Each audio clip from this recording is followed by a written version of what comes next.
नमस्कार दोस्तों, मैं प्रमोद कुमार सैनी आपके अपने YouTube चैनल मैथ्स अलार्म पर आपका स्वागत करता हूं। दोस्तों आज मैं आपके साथ डिस्कस करने वाला हूं कार्य शक्ति और ऊर्जा की तीसरी क्लास। इससे पहले दो वीडियो जिस पर ऑलरेडी अपलोड की जा चुकी है और वो दोनों क्लास भी दोस्तों एग्जाम के पॉइंट ऑफ व्यू से बहुत इंपॉर्टेंट है, तो प्लीज़ प्लेलिस्ट में जाकर उनको आप जरूर विजिट कीजिएगा, जरूर देखिएगा। दोस्तों उन दोनों क्लास में भी हमने इस चैप्टर में प्रयुक्त होने वाले फार्मूला सूत्रों को अध्ययन किया और साथ ही जो एग्जाम ओरिएंटेड न्यूमेरिकल्स हैं, जितने भी एनटीपीसी में इस चैप्टर से न्यूमेरिकल बने हैं वो भी हमने पिछले कुछ वीडियोस में, पिछले दोनों वीडियोस में दोस्तों डिस्कस किए हैं।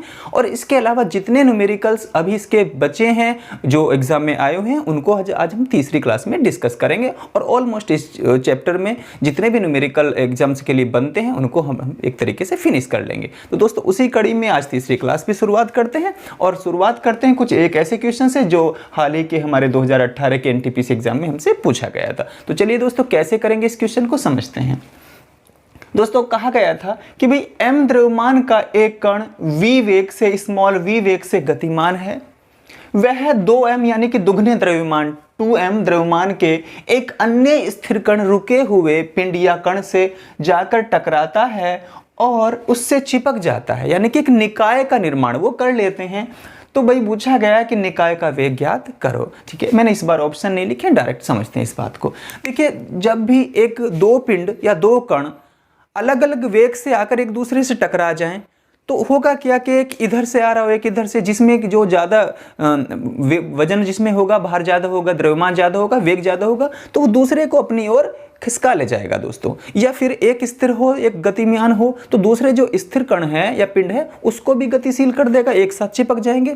जैसे कि मार्ग बस, जैसे कि हम कंचे खेलते हैं उसका ये सीधा सीधा उदाहरण देखते हैं। तो वैसे ही यहाँ पर भी है। निकाय के फार्मूले के केस में जब दो अलग अलग पिंड या दो अलग अलग कण गतिमान हो, एक दूसरे से टकराएं और एक दूसरे से चिपक जाए, इस स्थिति में हम फार्मूला लगाते हैं m1v1 पहले पिंड या पहले कण का संवेग द्रव्यमान गुना वेग प्लस m2v2 और बराबर जब ये एक साथ चिपक जाते हैं, जुड़ जाते हैं, तो एक निकाय का निर्माण करते हैं। उसका संवेग हो जाएगा m1 प्लस के m2 और वेग तो आप जानते हैं एक ही हो जाएगा। अब तो एक ही वेग से वो चलेंगे दोस्तों।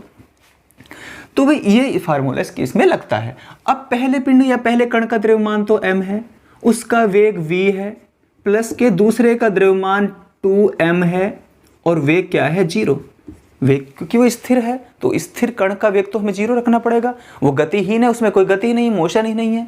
चलिए यहाँ पर देखिएगा, इसका मान m है, ये 2m है और ये है वेग कैपिटल V। हम निकाय का वेग हमने कैपिटल V मान लिया। अब दोस्तों हम क्या देख पा रहे हैं, यहाँ से ये पूरा टर्म तो 0 हो गया, यहाँ से बचा mv और यहाँ से कितना 3m कैपिटल V। ठीक, अब m से m भी कट जाता है दोस्तों, m से m भी कट जाता है और v के अपॉन में स्मॉल v के अपॉन में क्या जाता है 3 और ये कैपिटल V। यानी कि जो वेग है ना, जो निकाय का वेग है वो पहले कण के प्रारंभिक वेग का, जो पहले कण का वेग है उसका 1/3 हो जाएगा। इसी तरीके के चार ऑप्शन हमें दिए होंगे v/2 v/3 v/4 करके। ठीक है, तो हम किस पे टिक कर देंगे दोस्तों v/3। केवल संख्याएं चेंज होंगी 2m 3m v 2v। दोस्तों वेग ये बस सीधा सीधा इस फार्मूले में रखते जाना है और ऐसा क्वेश्चन एग्जाम में अगेन आता है तो हम इस प्रकार उसको कर सकते हैं।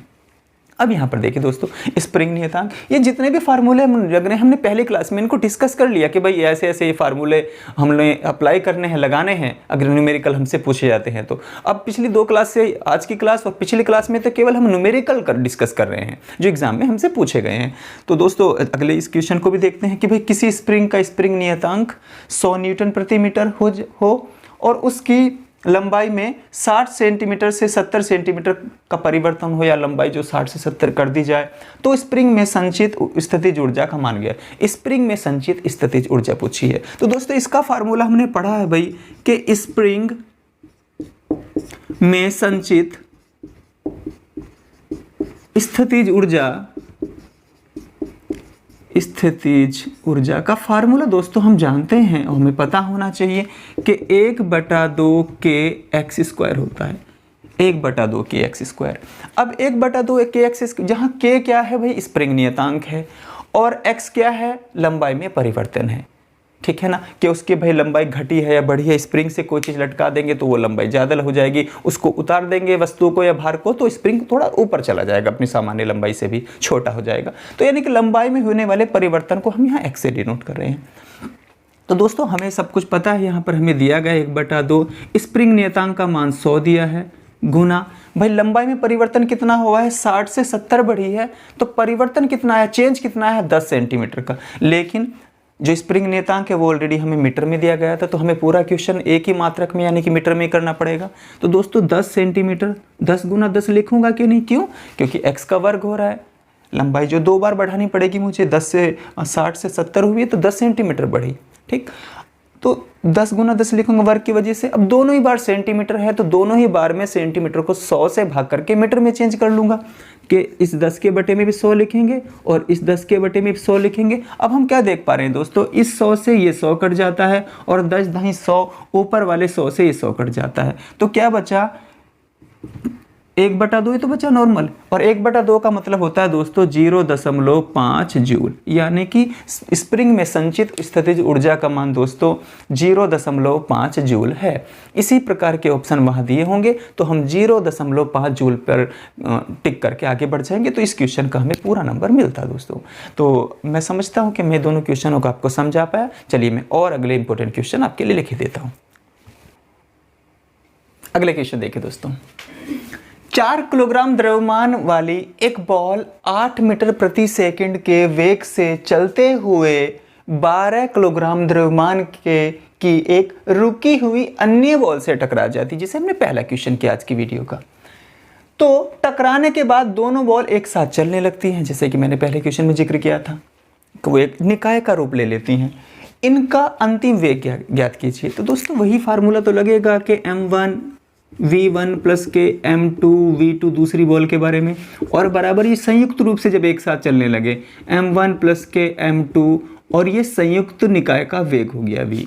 दोस्तों देखिए पहले का द्रव्यमान कितना है, 4 है, इसका वेग कितना है दोस्तों, इसका वेग है 8, ठीक। फिर हम देख पा रहे हैं प्लस दूसरी बॉल का द्रव्यमान कितना है 12 और वेग कितना है 0, क्योंकि वो रुकी हुई बॉल है, वेग उसका 0। अब यहाँ पर देखेंगे दोस्तों, पहली बॉल का द्रव्यमान 4, दूसरी बॉल का द्रव्यमान 12 और निकाय का वेग हमने ज्ञात करना है, निकाय का वेग हमने निकालना है। ये कितना हुआ मित्रों, ये देखिएगा आप 8 चौक 32 बराबर, भाई ये तो 0 हो गया, ठीक है ना, वेग की वैल्यू 0 तो ये टर्म भी 0, और यहाँ पर 12 और 4 16 v। अब दोस्तों हमें वेग, अंतिम वेग निकाय का वेग निकाल करना है, ये वाला v। तो हम क्या देख पा रहे हैं, v बराबर कितना हो जाएगा 32/16। भाई 2 आंसर आ चुका ना, 8 चौक 32 और 12 4 16, तो कितना आ गया 16 दूनी 32। v बराबर 2 मीटर प्रति सेकंड के वेग से जो निकाय का जो वेग है, यानी कि अब दोनों जो बॉल है ना, जब वो एक साथ मोशन करेंगी, क्योंकि अब रुकी हुई बॉल भी इसी के साथ साथ चलने लगेगी, तो दोनों जो बॉल है एक साथ चलते हुए उनका जो वेग अब होगा वो 2 मीटर प्रति सेकंड होगा, ना कि 8 मीटर प्रति सेकंड। तो मैं उम्मीद करता हूँ ये क्वेश्चन आपको समझ में आया। चलिए दोस्तों अगला क्वेश्चन देखते हैं। इसमें लिखा है भाई कि 60 किलोग्राम का एक व्यक्ति, उसका वजन है, उसका द्रव्यमान दिया है, 60 किलोग्राम का एक व्यक्ति 10 सेंटीमीटर की ऊंचाई की 100 सीढ़ियां 1 मिनट में चढ़ जाता है, तो इस व्यक्ति के लिए आवश्यक शक्ति का मान ज्ञात करो, यानी कि P बराबर निकालना दोस्तों। तो हम जानते हैं कि भाई हमने कल भी डिस्कस किया था इसकी दूसरी क्लास में भी, आज तीसरी क्लास है, कि P बराबर W/T होता है, कि भाई कार्य करने की दर को शक्ति कहते हैं। अब कार्य को हम लिख सकते हैं, भाई कार्य को लिख सकते हैं हम बल गुना विस्थापन बटे टी, बल गुना विस्थापन बटे टी। बल को क्या लिख सकते हैं हम, बल को लिख सकते हैं भाई साहब mg, क्योंकि F बराबर mg या F बराबर ma होता है, न्यूटन का द्वितीय नियम, F बराबर ma। और भाई त्वरण का जो मामला है वो रेखीय त्वरण तो है नहीं, g का त्वरण है, तो आप a ना रखे हैं g रखने, तो F बराबर mg भी होता है। अब s क्या है, s तो एक विस्थापन है, इसको h रख रहे हैं हम, तो mgh/t भी P का फार्मूला होता है, इस रूप में याद रखें, अन्यथा फिर इस रूप में याद रखें कि P बराबर mgh/t भी होता है, जैसी जरूरत पड़ी वैसे बनाएंगे। अब द्रव्यमान कितना है भाई साहब, द्रव्यमान देखो, द्रव्यमान दिया है 60 किलोग्राम, सब कुछ MKS पद्धति में लेंगे हम, MKS पद्धति से मतलब मीटर में, किलोग्राम में और सेकंड में, ठीक है ना। चलिए अब मीटर, इसमें किलोग्राम का द्रव्यमान तो दिया है भाई 60 किलोग्राम है। अब जी का मान दोस्तों, जी का मान है 10, इसमें दिया होगा, ठीक है ना। इसी प्रकार इसमें दिया था, मैंने लिखा नहीं, गिवन ब्रैकेट में लिखा हुआ था ये कि जी की वैल्यू 10 है। अब एच का पता करना है, ऊंचाई कितनी चढ़ा। तो दोस्तों यहाँ पर समझिएगा इस बात को, मैं थोड़ा एक अलग से जगह लूँगा। अब ऊंचाई क्या है, ये 10 सेंटीमीटर की 10 सेंटीमीटर की 100 सीढ़ियाँ चढ़ा है। 10 सेंटीमीटर की जब ये 100 सीढ़ियाँ चढ़ा है दोस्तों, तो कितना चढ़ गया है भाई, 100 × 1000, यानी कि ये 1000 सेंटीमीटर चढ़ गया है। 1000 सेंटीमीटर, 1000 सेंटीमीटर का क्या मतलब होता है दोस्तों, 10 मीटर। अरे भाई 100 सेंटीमीटर में 1 मीटर, जब 100 सेंटीमीटर में 1 मीटर है तो 1000 सेंटीमीटर में 10 मीटर होंगे ओबियसली, यानी कि एच की जो वैल्यू हो कितनी हो गई, 10 हो गई। और बटे टी का मान जो है, वो टी का मान कितना दिया, 1 मिनट।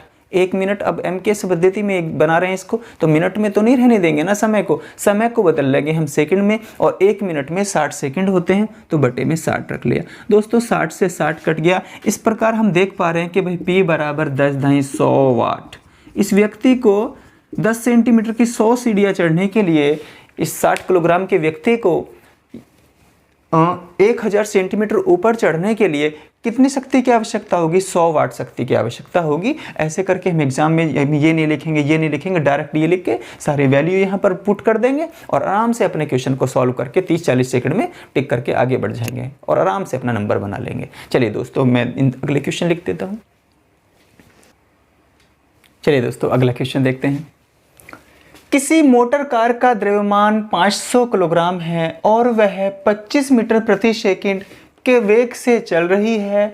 ब्रेक लगने के 5 सेकंड बाद उसका वेग 5 मीटर प्रति सेकंड हो जाता है। ब्रेक के कारण प्रतिरोध बल क्या होगा।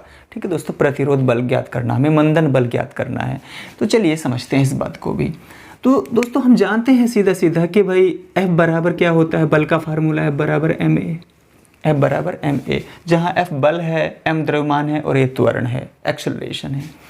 अब हम F को ये भी तो लिख सकते हैं कि भाई F बराबर m, a कैसे निकल के आ जाएगा, गति के प्रथम समीकरण से। गति के प्रथम समीकरण से a का मान होता है v माइनस के u बटे टी, v माइनस के u बटे टी। गति के समीकरण को, ठीक है ना, आप बहुत अच्छे से जानते हैं। गति का समीकरण, प्रथम समीकरण होता है v बराबर u प्लस के a टी, जहाँ v क्या है, किसी कण या पिंड का अंतिम वेग, u उसका प्रारंभिक वेग, a उसका त्वरण और t उसका समय। तो दोस्तों यहाँ से हमने a की वैल्यू निकाल ली और ये अंतिम वेग है, ये प्रारंभिक वेग है, ये समय है।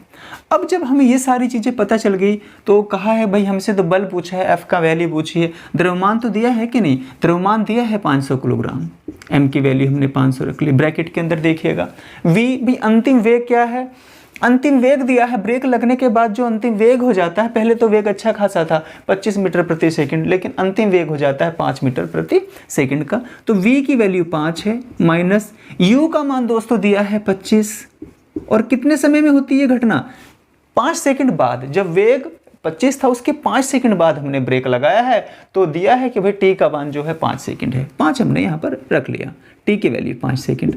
ठीक है, सब कुछ MKS पद्धति में लेकर चल रहे हैं, किलोग्राम मीटर प्रति सेकंड और समय को सेकंड में।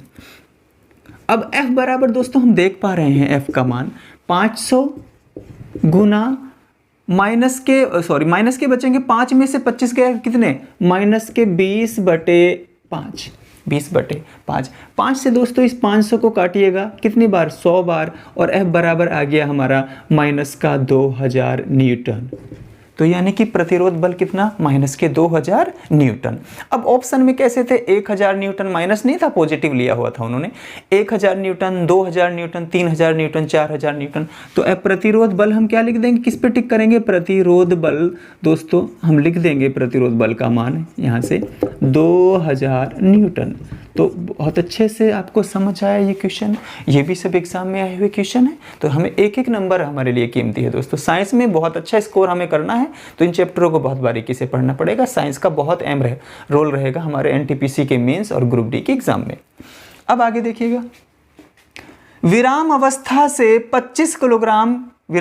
में 25 किलोग्राम के एक पिंड पर 200 न्यूटन का बल 10 सेकंड तक कार्य करता है, पिंड में उत्पन्न वेग का मान ज्ञात कीजिएगा। अब समझिएगा, इसे भी यहाँ भी बल, द्रव्यमान और वेग का जिक्र हुआ है। जब बल, वेग, ठीक है ना, और द्रव्यमान का जिक्र हो तो यही समीकरण लगती है कि भाई F बराबर ma और a को जो है त्वरण की वैल्यू गति के प्रथम समीकरण से रख देते हैं। मतलब इसमें भी यही फार्मूला लगना है। क्वेश्चन पढ़ते के साथ ही अपने दिमाग में ये बात आ जानी चाहिए कि भाई ये फार्मूला है, ये रिक्वायर्ड है और ये चीज़ पूछी जा रही है और ये चीज़ गिवन है। फट से सब चीज़ चल जानी चाहिए दिमाग में। तो v माइनस के u, ये u है, ठीक से बना देता हूँ, u बटे t, ये फार्मूला दोस्तों निकल के आया। अब F बराबर, F की वैल्यू तो दी है इस क्वेश्चन में 200 न्यूटन का बल, द्रव्यमान भी दिया है 25, वेग, अंतिम वेग हमें निकालना है। ये कहा कि भाई अंतिम वेग, पिंड का उत्पन्न वेग ज्ञात करो, ठीक। अब प्रारंभिक वेग की बात करते हैं तो वो विराम अवस्था में चली थी। अगर कोई पिंड, कोई कण विराम अवस्था में, कोई वाहन विराम अवस्था में एक जगह रुका खड़ा है तो बताइए उसका वेग क्या है? उसका वेग तो 0 है, क्योंकि इसमें वेग है ही नहीं, उसमें मोशन है ही नहीं, तो उसका प्रारंभिक वेग जो था वो 0 था। जब भी आपको कोई चीज़ विराम अवस्था से सवाल में आ जाए कि कोई विराम अवस्था से गति प्रारंभ करती, तो उसका आपको प्रारंभिक वेग यानी कि u का मान हमेशा 0 रखना है। और t की वैल्यू कितनी दोस्तों? समय भी दिया है ना इसमें 10 सेकंड, समय को 10 सेकंड में दिया है। 25 8 200, भाई 25 से 200 कितनी बार कटा? 8 बार। v माइनस 0 का मतलब तो v है, और 10 की क्रॉस मल्टीप्लाई 8 से होगी कि नहीं होगी? तो कैसे हो जाएगा? 8 दाई 80। तो जो वेग है ना दोस्तों, उत्पन्न वेग, वो कितना हो जाएगा? 10 8 80 मीटर प्रति सेकंड। ये हमारे इस क्वेश्चन का आंसर है। क्या ये भी आपको समझ आए? चलिए अब अगले क्वेश्चन देखते हैं। अगले क्वेश्चन देखिए दोस्तों, एक अप्रत्यास्थ गेंद को 100 मीटर की ऊंचाई से गिराया जाता है। पृथ्वी से टकराने के कारण उसकी 80% ऊर्जा क्षय हो जाती है। वापस गेंद किस ऊंचाई तक उछलेगी? इंपॉर्टेंट क्वेश्चन है ये भी। 100 मीटर से किसी पहाड़ी से, किसी इमारत से उसको गिरा दिया, ठीक, लेकिन जैसे ही वो पृथ्वी से टकराई उसकी 80% ऊर्जा, जैसा भी क्वेश्चन कहे, अगले क्वेश्चन में कहेगा 60% ऊर्जा, 50% ऊर्जा वेस्ट हो गई, नष्ट हो गई। तो जंप तो ऐसे करेगी ना। तो आप देखते हैं जब भी कोई बॉल ऊपर से गिराई जाती है तो वो उसके जंप धीरे धीरे कम होने लगते हैं। क्यों? क्योंकि पृथ्वी से टकराने से उसकी जो ऊर्जा है, जो ऊपर से गिराई गई ऊर्जा थी, वो क्षय होती रहती है, हर बार नष्ट होती रहती, कम होती रहती है। तो दोस्तों पूछेंगे कि भाई 80% ऊर्जा जो उसकी क्षय हो गई, तो बताइए कि वापस वो कितनी बार, कितनी ऊंचाई तक उछलेगी? तो जो ऊंचाई को उछलने का हमारा फार्मूला दोस्तों हम जानते हैं, स्थितिज ऊर्जा यानी कि गेंद की जो स्थितिज ऊर्जा, संचित स्थितिज ऊर्जा है, mgh के फार्मूले से दोस्तों हम जानते हैं। तो यहाँ पर 2 बार लगा दीजिएगा उसको, mgh। देखिए गेंद का द्रव्यमान जो दिया है, ठीक, वो तो हमेशा बराबर रहेगा। द्रव्यमान नहीं भी दिया तो कोई बात नहीं, कोई भी पिंड हो या वस्तु, उसका द्रव्यमान तो हर कंडीशन में बराबर रहता है। संचित स्थितिज ऊर्जा भी उसमें दोस्तों बराबर रहती है। अब क्या है कि mg की वैल्यू भी 10 है, ब्रैकेट में दी होगी, क्वेश्चन में जरूर देंगे वो कि जी की वैल्यू 10 रखनी है, 9.8 रखनी है, क्वेश्चन पर डिपेंड करता है। तो m की वैल्यू तो द्रव्यमान तो निश्चित है, कांस्टेंट है दोनों जगह। और भाई ऊंचाई से कितने से गिराया गया उसको? अगर हम ले लें यहाँ पर m h1 h2, बाकी g और g सेम है, m और द्रव्यमान तो हमेशा सेम है, संचित स्थितिज ऊर्जा इसमें बराबर है। तो इस बार जो h की वैल्यू थी ना वो 100 थी। कितनी थी दोस्तों? 100 मीटर ऊंचाई से उसको गिराया गया है। m किस पद्धति में लेना है? दूरी को मीटर में लेना है, किलोग्राम में लेना है, समय को सेकंड में लेना है।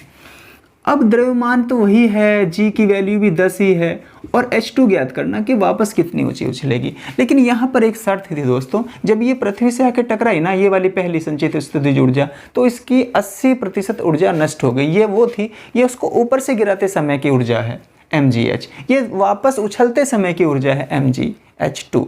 अब ये जो था 80% रह गई दोस्तों, खुद की कितनी? 80%। 80% का मतलब होता है 80/100। देखिए m से m कट जाता है, इस 10 से 10 भी कट जाता है, और ये 100 से 100 कट जाता है। तो कितनी रह जाएगी? कितनी मीटर, कितनी ऊपर उछलेगी दोस्तों? ये 80% नष्ट हो जाती है। एक्चुअली इसमें थोड़ी मिस्टेक हुई है, 80% ऊर्जा नष्ट हो जाती है इसकी। तो यानी कि कितनी रह जाती है? 20%। 20% ऊर्जा इसमें अभी भी बची है। अब 20% ऊर्जा के साथ ये उछलेगी। तो दोस्तों 20% 100 से 100 कट जाता है, 10 से 10 कट जाता है, तो h बराबर ये 20 मीटर की ऊंचाई अगली बार दोस्तों उछलेगी। तो उम्मीद करता हूँ ये क्वेश्चन भी आपको समझ आया बहुत अच्छे से। यहाँ पर देखिएगा, यदि 1 न्यूटन का बल 500 ग्राम द्रव्यमान पर कार्य करता है तो त्वरण का मान बताओ। भाई सीधा सीधा फार्मूला है त्वरण का, तो F बराबर ma, F बराबर ma। अब F की वैल्यू तो दी है इन्होंने, द्रव यदि 1 न्यूटन का बल 1 दिया है, द्रव्यमान भी दिया है 500 ग्राम। अब 500 ग्राम में नहीं लेना, एक्चुअली हमें तो किलोग्राम में बनाना है। अब 500 ग्राम को दोस्तों 1000 से भाग करिएगा और किलोग्राम में बना लीजिएगा। रही बात त्वरण की, वो तो अभी वैल्यू निकालनी है उसकी। तो 500 इकन 500 दूनी 1000, 2 आया यानी कि 1/2। अब 1/2, 2 की क्रॉस मल्टीप्लाई 1 से हो गई, तो 2 इकन 2 यानी कि त्वरण का मान दोस्तों क्या आया, त्वरण का मान कितना है, 2 इकन 2, 2 मीटर प्रति सेकंड स्क्वायर, 2 मीटर प्रति सेकंड स्क्वायर त्वरण की वैल्यू आ गई। बस यही हमसे पूछा गया था। चलिए अब अगले क्वेश्चन और देखते हैं कुछ। चलिए दोस्तों कुछ और क्वेश्चन देखते हैं। लिखा है भाई, एक बल का परिमाण 10 न्यूटन है, यह एक पिंड पर कार्य करता है। ये बल किसी एक पिंड पर लगाया जा रहा है जिसका एक भाग बद्ध है, मतलब रुका हुआ है, जुड़ा हुआ है, अटैच्ड है। बद्ध बिंदु से बल की दूरी 4 मीटर है, बल आघूर्ण ज्ञात कीजिए। तो हम जानते हैं दोस्तों बल आघूर्ण टॉ बराबर होता है, बल आघूर्ण टॉ बराबर होता है बल गुना लंबवत दूरी। बल गुना लंबवत दूरी, वो दूरी जो बल से उस पिंड तक की दूरी है, जो बद्ध पिंड है वो दिया है। तो दोस्तों टॉ बराबर बल तो दिया है भाई 10, बद्ध दूरी दी है 4, तो कितना हो गया 10 चौक 40 न्यूटन मीटर। न्यूटन मीटर बिल्कुल साधारण सवाल था, सिंपल, लेकिन एग्जाम में आया है तो मैंने जरूरी समझा आपको ये भी बताना। अगला क्वेश्चन देखते हैं दोस्तों। 75 किलोग्राम द्रव्यमान के एक व्यक्ति का संवेग मोमेंटम क्या होगा जब वह 2 मीटर प्रति सेकंड के समान वेग से चलता है। तो दोस्तों यहाँ से हमें पता होना चाहिए कि भाई द्रव्यमान दिया है, वेग दिया है और संवेग पूछा गया है। तो संवेग का फार्मूला, मोमेंटम का फार्मूला हमें पता होना चाहिए। बस बहुत जल्दी से ही कुछ ही सेकंड में हमारा आंसर आ जाएगा। तो दोस्तों इस पर हमने पहली वीडियो में बहुत चर्चा की है काफ़ी विस्तार से कि भाई संवेग का फार्मूला होता है द्रव्यमान गुना वेग।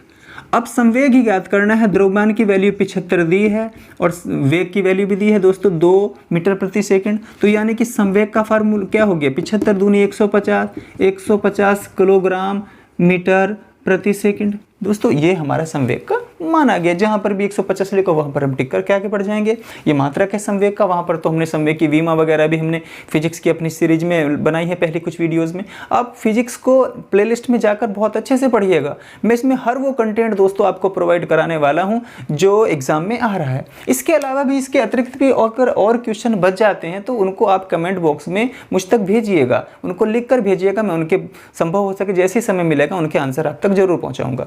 तो दोस्तों देखते हैं अगला क्वेश्चन। किसी वस्तु का संवेग 20% घटा दिया जाता है तो इसकी गतिज ऊर्जा में क्या फर्क पड़ेगा, यानी कि गतिज ऊर्जा में क्या फर्क पड़ता है। गतिज ऊर्जा का फार्मूला तो हम जानते हैं काइनेटिक एनर्जी बराबर होता है दोस्तों P²/2m। ये संवेग के पदों में गतिज ऊर्जा का फार्मूला है, यानी कि संवेग को 2 बार घटाया। गतिज ऊर्जा के फार्मूले में गतिज ऊर्जा किसके डायरेक्ट समानुपाती है, संवेग के वर्ग के डायरेक्ट समानुपाती है। तो इसका मतलब दोस्तों गतिज ऊर्जा पर क्या फर्क पड़ेगा। देखिए सबसे पहले 20% घटाई, फिर 20%। कोई चीज़ 2 बार घटाई जाती है दोस्तों उसका फार्मूला ये है, ठीक। चलिए या आप इसी तरीके से लिख सकते हैं, पहले केस में 20% घटाई माइनस फिर से वेग को जो है, इसका जो संवेग है 20% घटा दी जाता है, यानी कि संवेग p को पहले 20% घटाया, दूसरे केस में भी 20% घटाया। अब इन दोनों की क्या करेंगे, गुना बटे 100।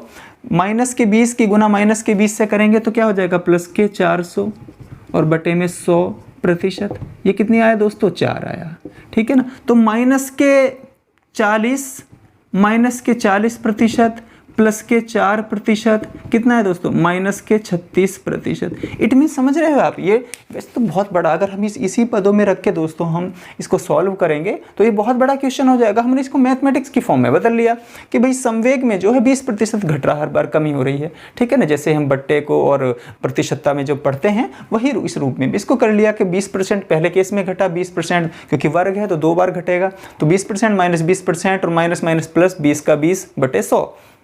तो इस प्रकार हम किस पे टिक कर देंगे, 36% कमी आ जाएगी, गतिज ऊर्जा में 36% की कमी आ जाएगी। तो दोस्तों अपनी इन 3 क्लास के जरिए मैंने कार्य शक्ति और ऊर्जा वाले इस चैप्टर में जितने भी न्यूमेरिकल है देखिए और फार्मूले हैं उनको आपसे बहुत अच्छे से डिस्कस किया है उन पर। इसके अलावा भी बहुत सारे अभी क्वेश्चन थे जो मैं डिस्कस नहीं कर पाया, लेकिन वो इनके जैसे थे, इनसे मिलते जुलते थे। तो दोस्तों हर 2 से 3 क्वेश्चनों में से एक क्वेश्चन को मैंने आपके प्रैक्टिस कर लिया, आपके साथ ही आपको बोर्ड पे करा दिया। अब आप अन्य किताबों से जहाँ जहाँ से भी मिल सके आप अभ्यास करें।